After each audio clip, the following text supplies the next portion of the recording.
ಡಾಲಾಯ್ತ್ ಅವರ ಸಾರಥ್ಯದಲ್ಲಿ the Friday times news. Karave ರಾಜ್ಯಾಧ್ಯಕ್ಷ TA Narayanagowda ಬಂಧನ ಖಂಡಿಸಿ ಮತ್ತು ಶೀಘ್ರ ಬಿಡುಗಡೆಗೆ ಆಗ್ರಹಿಸಿ ಪ್ರತಿಭಟನೆ.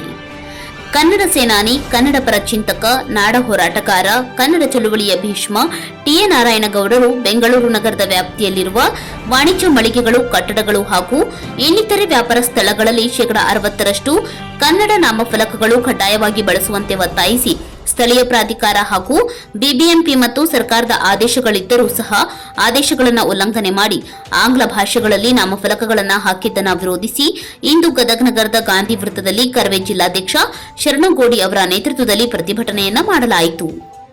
ಈ ವೇಳೆ ಮಾತನಾಡಿದ ಅವರು, ರಾಜ್ಯದಲ್ಲಿ ಆಂಗ್ಲ ನಾಮಫಲಕಗಳನ್ನು ತೆರವುಗೊಳಿಸಬೇಕೆಂದು ಕಳೆದ ಸುಮಾರು 45 ದಿನಗಳಿಂದ ಕರವೇ ಕಾರ್ಯಕರ್ತರು ಬೆಂಗಳೂರು ನಗರದಲ್ಲಿ ಕರಪತ್ರಗಳನ್ನು ನೀಡಿ ಮನವಿ ಮಾಡುತ್ತಾ ಬಂದಿತ್ತು.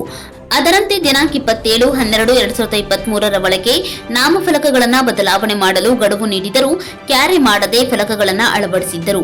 ಆದರೆ ನಾಮಫಲಕಗಳು ಬದಲಾವಣೆ ಮಾಡದ್ದಕ್ಕೆ ದಿನಾಂಕ 27/12/2023 ಕರವೇ ರಾಜ್ಯಾಧ್ಯಕ್ಷರಾದ ಟಿಎ ನಾರಾಯಣಗೌಡರ ನಾಯಕತ್ವದಲ್ಲಿ ಬೆಂಗಳೂರು ನಗರದ ದೇವನಹಳ್ಳಿಯ ಸಾದಹಳ್ಳಿ ಗೇಟ್ ಬಳಿ ಸಾವಿರಾರು ಕರವೇ ಕಾರ್ಯಕರ್ತರು ಸೇರಿ ಪ್ರತಿಭಟನಾ ಮೆರವಣಿಗೆ ಹೋಗುವ ಸಂದರ್ಭದಲ್ಲಿ ಕನ್ನಡ ಕಡ್ಡಾಯ ನಾಮಫಲಕಗಳನ್ನು ಹಾಕಬೇಕೆಂದು ಕರವೇ ಕಾರ್ಯಕರ್ತರು ಘೋಷಣೆ ಕೂಗುತ್ತಾ ಸಾಗುತ್ತಿರುವ ಸಂದರ್ಭದಲ್ಲಿ ಟಿಎ ನಾರಾಯಣಗೌಡರು ಪ್ರತಿಭಟನೆ ಸ್ಥಳಕ್ಕೆ ಬರುವ ಮುನ್ನ ಕಾರಿನಲ್ಲಿ ಟಿಎ ನಾರಾಯಣಗೌಡರನ್ನ ಮಧ್ಯಾಹ್ನ 12 ಗಂಟೆಯ ಸಂದರ್ಭದಲ್ಲಿ ಬಂಧಿಸಿ ಯಲಹಂಕ ಪೊಲೀಸ್ ಡ್ರೈವಿಂಗ್ ತರಬೇತಿ ಕೇಂದ್ರದಲ್ಲಿ ಕೂಡಿ ಹಾಕಿರುತ್ತಾರೆ.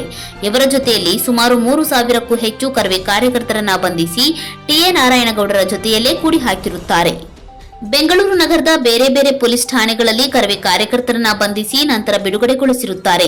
ಕಬ್ಬನ್ ಪಾರ್ಕ್ ಪೊಲೀಸ್ ಠಾಣೆಯಲ್ಲಿ ಸುಮಾರು 14 ಜನ ಕಾರ್ಯಕರ್ತರನ್ನ ಬಟ್ಟೆ ಬಿಚ್ಚಿಸಿ ಕನ್ನಡ ಹೋರಾಟಗಾರರನ್ನ ಪೊಲೀಸ್ ಠಾಣೆಯಲ್ಲಿ ಕೂಡಿ ಹಾಕಿ ಮತ್ತು ಒಬ್ಬ ಕಾರ್ಯಕರ್ತರ ಕೈ ಮುರಿಯುವ ರೀತಿಯಲ್ಲಿ ಪೊಲೀಸ್ ಇನ್ಸ್ಪೆಕ್ಟರ್ ಹೊಡೆದಿರುವುದನ್ನು ತೀವ್ರವಾಗಿ ಖಂಡಿಸುತ್ತೇವೆ ಎಂದು ಕರ್ನಾಟಕ ರಕ್ಷಣಾ ವೇದಿಕೆ ಗದಗ ಜಿಲ್ಲಾ ಘಟಕ ಗದಗ ತಹಶೀಲ್ದಾರ್ ಮುಖಾಂತರ ಮುಖ್ಯಮಂತ್ರಿಗಳಿಗೆ ಮನವಿ ಸಲ್ಲಿಸಿದರು.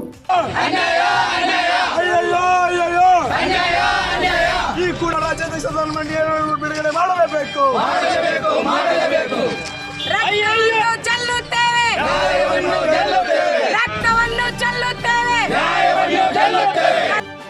ಟಿಎ ನಾರಾಯಣಗೌಡರ ಜೊತೆಯಲ್ಲಿ ಕೂಡಿ ಹಾಕಿರುವ ಕರವೇ ಕಾರ್ಯಕರ್ತರನ್ನ ರಾತ್ರಿ ಸುಮಾರು 8 ರಿಂದ 9 ಗಂಟೆಯ ಸಮಯದಲ್ಲಿ ಮಹಿಳೆಯರು ಸೇರಿದಂತೆ ಸುಮಾರು ಸಾವಿರಾರು ಕರವೇ ಕಾರ್ಯಕರ್ತರನ್ನ ಬಿಡುಗಡೆಗೊಳಿಸಿರುತ್ತಾರೆ.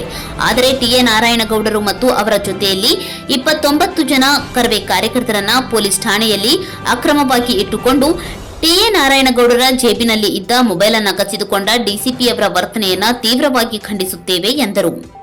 ಬೆಂಗಳೂರಿನ ಚಿಕ್ಕಜಾಲ ಪೊಲೀಸ್ ಠಾಣೆಯಲ್ಲಿ ಪಿಎಸ್ಐ ಅವರಿಂದ ದೂರನ್ನ ತೆಗೆದುಕೊಂಡು ಟಿಎ ನಾರಾಯಣಗೌಡರು ಮತ್ತು 29 ಜನ ಕರವೇ ಕಾರ್ಯಕರ್ತರ ಮೇಲೆ ಪ್ರಕರಣ ದಾಖಲು ಮಾಡಿ ಬೆಳಗಿನ ಜಾವ ನ್ಯಾಯಾಧೀಶರ ಮುಂದೆ ಹಾಜರುಪಡಿಸಿ ನಂತರ ಅವರನ್ನ ಜೈಲಿಗೆ ಕಳುಹಿಸಿದ್ದಾರೆ.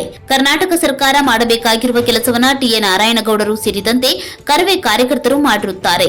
ಇದನ್ನ ಪೊಲೀಸರ ಮುಖಾಂತರ ಹತ್ತಿಕ್ಕುವ ಕೆಲಸವನ್ನ ರಾಜ್ಯ ಸರ್ಕಾರ ಕೈಬಿಡಬೇಕು ಮತ್ತು ಬಂಧಿತರಾಗಿರುವ ಟಿಎ ನಾರಾಯಣಗೌಡರು ಸೇರಿದಂತೆ ಕರವೇ ಕಾರ್ಯಕರ್ತರನ್ನ ಬಿಡುಗಡೆಗೊಳಿಸಬೇಕೆಂದು ಕನ್ನಡ ಪರ ಹೋರಾಟಗಾರರನ್ನ ಪೊಲೀಸರ ಮುಖಾಂತರ ಹತ್ತಿಕ್ಕುವ ಮತ್ತು ಹೋರಾಟವನ್ನ ದಮನ ಮಾಡುವುದನ್ನು ಕೈಬಿಡಬೇಕು. ಇಲ್ಲವಾದರೆ ಕರವೇ ಕಾರ್ಯಕರ್ತರು ಬೀದಿಗಿಳಿದು ಹೋರಾಟವನ್ನ ಮಾಡಬೇಕಾಗುತ್ತದೆ ಎಂದರು. ಪ್ರತಿಭಟನೆ ವೇಳೆ ಗದಗ ಜಿಲ್ಲಾ ಯುವ ಘಟಕದ ಅಧ್ಯಕ್ಷ ನಿಂಗನಗೌಡ ಮಾಲಿಪಾಟೀಲ್, ರಾಜ್ಯ ಸಾಮಾಜಿಕ ಜಾಲತಾಣದ ಸಂಚಾಲಕ ಚೇತನ್ ಕಣ್ವಿ, ಜಿಲ್ಲಾ ಪ್ರಧಾನ ಸಂಚಾಲಕ ನಾಗೇಶ್ ಅಮರಾಪುರ್, ಜಿಲ್ಲಾ ಕಾರ್ಯದರ್ಶಿ ಅಜಯ್ ಕಂಬಳಿ, ಜಿಲ್ಲಾ ಸಹ ಕಾರ್ಯದರ್ಶಿ ಜಗದೀಶ್ ತಳವಾರ್, ಮಹಿಳಾ ಘಟಕದ ಅಧ್ಯಕ್ಷೆ ಶ್ರೀಮತಿ ಆಶಾ ಜೋಲ್ಗುಡ್ಡ, ಗದಗ ತಾಲೂಕಾ ಅಧ್ಯಕ್ಷ ನಾಗಪ್ಪ ಅಣ್ಣಿಗೇರಿ, ಲಕ್ಷ್ಮೇಶ್ವರ ತಾಲೂಕಾ ಅಧ್ಯಕ್ಷ ಲೋಕೇಶ ಸುತಾರ, ಆನಂದ್ ಹೊಸ್ಮನಿ, ಯಲ್ಲಪ್ಪ ಬೋವಿ, ಪ್ರಕಾಶ್ ಕೊಂಚಗೇರಿ ಮಠ್, ಮೈನು ಮನಿಯಾರ್, ಕೈಸರ್ ಅಹಮದ್ ಅಲಿ, ಸಲೀಂ ಬೋದ್ಲೆ ಖಾನ್, ಗಣೇಶ್ ಮೆಹರ್ವಾಡೆ, ಮುಸ್ತಾಕ್ ದಾವಣಗೆರೆ, ಜಾಫರ್ ಕರೇಕಾಯಿ, ಮಂಜುನಾಥ ಜಬಡಿ ಸೇರಿದಂತೆ ಅನೇಕ ಕಾರ್ಯಕರ್ತರು ಪ್ರತಿಭಟನೆಯಲ್ಲಿ ಭಾಗಿಯಾಗಿದ್ದರು. The Friday times news, Gadag.